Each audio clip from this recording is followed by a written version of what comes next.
14 na Bahia. Engenheiro que está defendendo a demolição de 3 viadutos em Feira de Santana. Mas eu já estou na ponta da linha com o juiz titular da Zona 157, Zona Eleitoral, do Tribunal Regional Eleitoral, doutor Antônio Henrique, que fala agora baseado em que e os porquês juridicamente da cassação do vereador Corrêa Zezito. Bem-vindo ao Levante a Voz, doutor Antônio Henrique. Bom dia. Olá, bom dia, Luiz. Bom dia a todos os ouvintes da sociedade, programa Levante a Voz. É um prazer estar mais uma vez aqui com vocês e, como eu disse anteriormente, volto a dizer, eu entendo que essa relação com o Poder Judiciário, essa comunicação com a imprensa é fundamental. Rapidinho, doutor Antônio, vou pedir só para o senhor baixar mais o retorno aí, que está dando um eco, está distorcendo aqui. Baixa mais um pouco o volume do seu rádio para que nós possamos compreender nitidamente a qualidade de som e até pela importância dessa entrevista, não só para Feira de Santana, como para a região. Pois não, doutor Antônio Henrique? Vê se melhorou agora, Luiz? Agora sim, agora sim. Pronto.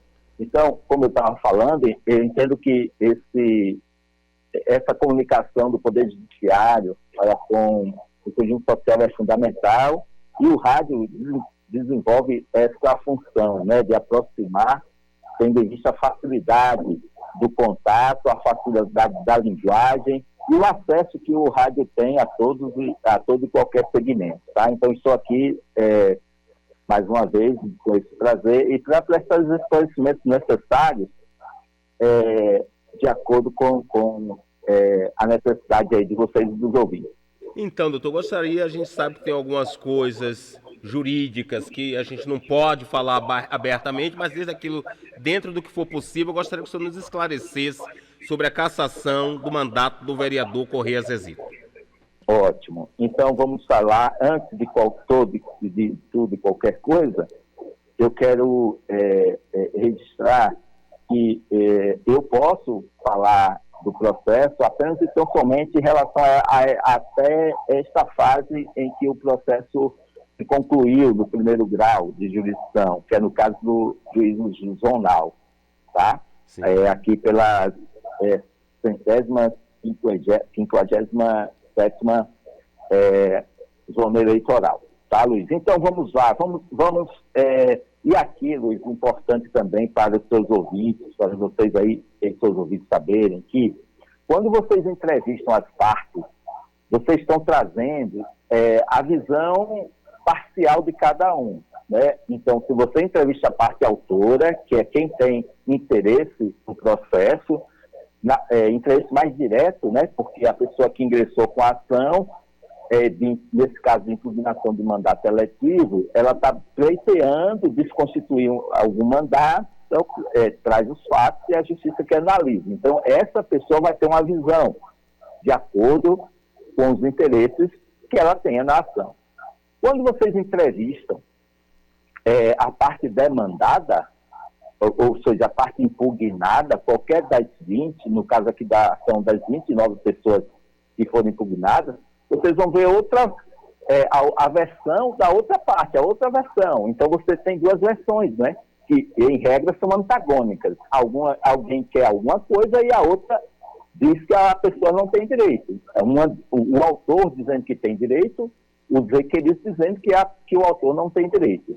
Então, quando vocês entrevistam partes, vocês veem versões de A e de B. Quando vocês entrevistam o órgão ministerial, por exemplo, o Poder Judiciário, né, alguém do Poder Judiciário, neste caso específico, vocês vão ter a compreensão do entendimento que teve o Poder Judiciário em relação àquela ação. Tá? Então, vamos lá. Para esclarecer também a questão do tempo, né, que eu tenho ouvido também muitas coisas em relação à demora, né, o tempo que levou, vamos lá. Essa ação que foi julgada no dia de ontem, que a sentença foi publicada no dia de ontem, ela foi ingressada em 22 de dezembro do ano de 2020, tá? Ou seja, logo depois do período de diplomação dos eleitos, tá? Nós estamos em agosto, né, 18 de agosto de 2023. Né? Então, mais de 2 anos e meio se passaram. Né? O que aconteceu com essa ação no início? Ela foi extinta. Né? O juízo zonal da época entendeu que não havia elementos para a ação avançar. Certo? Isso ocorreu em 14 de janeiro de 2021. Houve recurso da parte impugnante, portanto, a parte autora. Esse processo subiu para o TRE em 9 de março de 2021. Foi esse do TRE que reformou a decisão do juízo local, em qual sentido? Determinando o retorno dos autos para que se instruísse o processo, ou seja, coletasse as provas necessárias e, ao final, julgasse.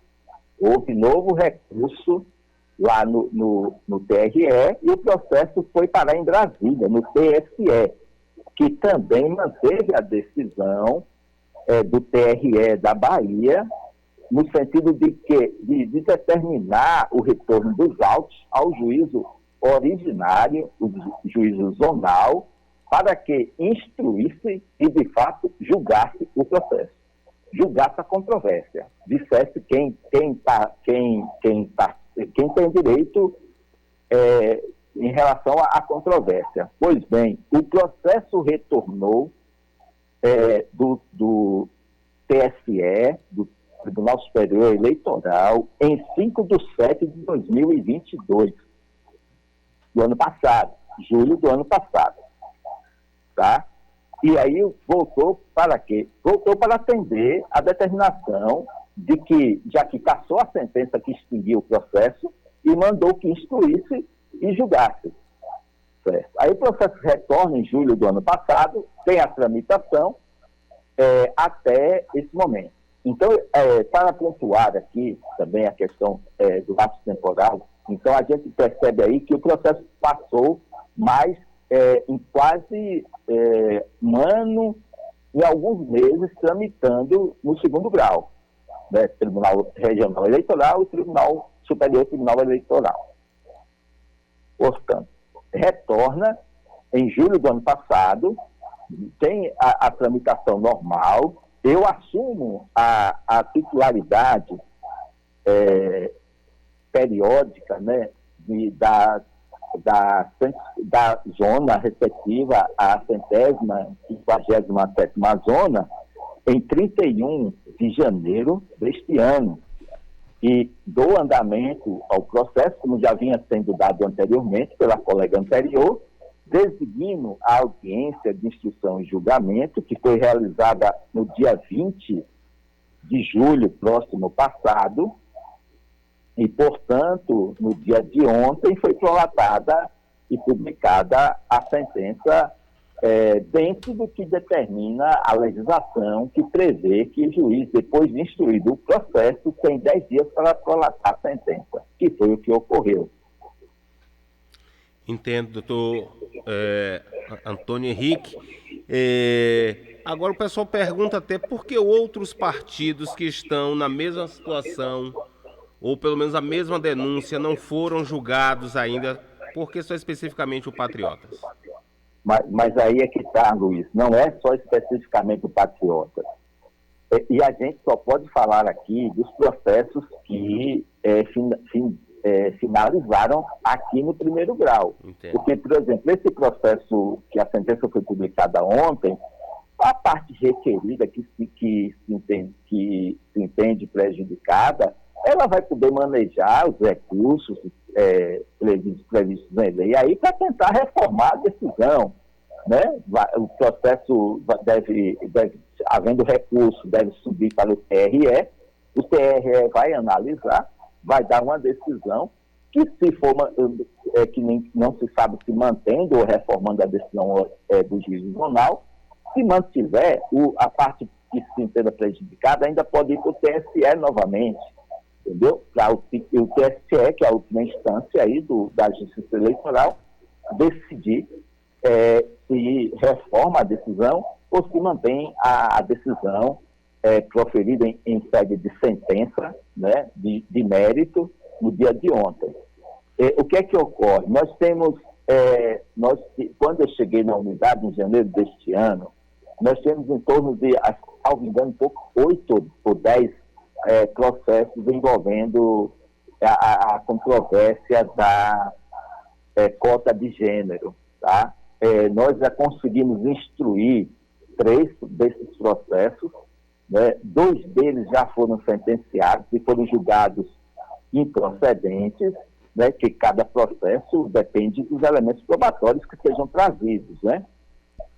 E aí, esses 2, um deles já transitou em julgado, já foi arquivado, e o outro foi interposto recurso, e com a interposição de recurso ele é remetido para o Tribunal Regional Eleitoral para que analise essa sentença que também foi anterior, que foi de improcedência. Até um questionamento do vereador envolvido, ele questiona por que, no caso, as mulheres que se dizem vítimas foram usadas como laranja e o presidente do partido, por que também não são punidos, doutor Antônio Henrique? Explica, por favor. Mas aí é que está, é o que eu lhe disse anteriormente. Quando você entrevista, quando os meios de comunicação entrevistam partes, vocês vão ver a resignação, ou, nesse caso aqui, a resignação de quem se sente prejudicado com a sentença, que no caso aí, dentre todos ali, tem também um vereador eleito. Quando você entrevista a parte autora, você vai ver, nesse caso aí, a parte autora reafirmando que estava certa, tantos processos que a justiça reconheceu. Em relação a esse questionamento e essas falas de qualquer dos impugnados, o que é que eu tenho a dizer? A sentença ela tem mais de 25 laudas. Na sentença eu transcrevo todas as falas colhidas em audiência, né? Todas as pessoas que foram ouvidas em audiência e cujas falas são importantes para fundamentar a decisão no sentido em que ela foi proferida. Vai lá na sentença, quem tiver o cuidado, antes de qualquer coisa, de qualquer comentário, de qualquer fala, tiver o cuidado de ler os fundamentos, essas pessoas vão compreender por que a Justiça Eleitoral local concluiu pela pertinência das alegações dos impugnantes, né, e concluiu pela cassação dos mandatos de eventuais eleitos e dos respectivos suplentes, como também tornar invalidar todos os votos recebidos pelo Partido Patriotas, que foi um dos que foi impugnado. São 11h28, nós estamos conversando com o doutor Antônio Henrique, juiz titular da Zona 157, Zona Eleitoral, falando sobre o caso da cassação do vereador Corrêa Zezito do Patriota. Ele fala para a Cristal Delicatessen, na Rua Irã, no Caseb, Andemic, empresa pioneira em locação de andaimes, MP Radiadores, a única fábrica de radiadores do Nordeste, e RNC Acessórios. A redistribuição dos votos, que muito se fala agora, embora o vereador Corrêa Zezito permaneça no mandato, mas aí já me aparece gente comprando até o paletó e a gravata. Como é feita essa redistribuição e quem poderá assumir o mandato, doutor Antônio Henrique? O senhor pode falar? Luiz, em relação a essa questão, as competências aqui das zonas eleitorais, nós temos 4 zonas eleitorais, né? A 154, a 155, 156 e a 157. A 157, a competência dela é a instrução e julgamento de AIGES e AINES, ou seja, das ações eleitorais, né, de investigação eleitoral e as ações de impugnação a mandato eletivo. Tá? A competência para cumprir a determinação contida não é que eu estou vendo assim, sai assim, né? O juiz, a justiça pede para fazer novo cálculo, recalcular os votos. Não, a justiça determina na sentença que seja feita uma nova retotalização dos votos para que se verifique quem irá assumir a vaga decorrente da cassação, e isso ocorrerá quando se concluir o trânsito em julgado, quando não tiver mais possibilidade nenhuma de recurso por parte de quem se sente prejudicado. Outro detalhe também, Luiz, que eu lembro agora, em relação ao que você falou, a pergunta anterior e o questionamento, né?